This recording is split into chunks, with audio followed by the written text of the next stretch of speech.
আমার কাছে YouTube channel আছে বলে আমি মেয়ে স্কুলের টিফিনে কি দিচ্ছি, কোন রেসিপি তৈরি করছি আপনাদের সাথে শেয়ার করতে পারছি। কিন্তু প্রত্যেকটা মাই তাদের বাচ্চাদের স্কুলের টিফিনের জন্য হেলদি টেস্টি ঘরোয়া খাবার দিয়ে টিফিন বক্সটা সাজিয়ে প্রত্যেক দিন বাচ্চাদের যত্ন সহকারে স্কুলে পাঠায়। আর সেই টিফিনগুলোই যখন বাচ্চারা শেয়ার করে খায়, এসে গল্প করে, তখন কিন্তু খুব ভালো লাগে। মিঠাই অনেকদিন ধরেই বলছিল, মা ঈশিতার মা কি সুন্দর ঝাল ঝাল গোলা রুটি বানিয়ে দেয় ওকে, তুমি বানাতে পারো?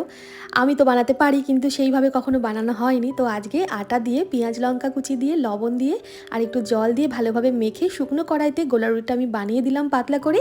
তারপর একটু মাখন এদিক ওদিক ভালোভাবে ব্রাশ করে এটা এপিটোপিট সেঁকে ভেজে দিলাম। ব্যাস, ভাঁজ করে একটা ফুড র্যাপিং পেপারে ভালোভাবে মুড়ে আমি দিয়ে দিচ্ছি আটার গোলা রুটি। ভীষণ ভালো লাগে খেতে। ছোটোবেলায় যে কত খেয়েছি তার ঠিক নেই। আবার আজকে অনেক দিন পর মিঠাইয়ের দৌলতে খাওয়া হলো। দুটো পনির ভাজাও দিলাম গোলা রুটির সাথে, আর একটা আপেল 4টে টুকরো করে দিলাম। এক বোতল জলের সাথে। আজকে টিফিন আইডিয়া কেমন লাগলো জানাবেন। ধন্যবাদ।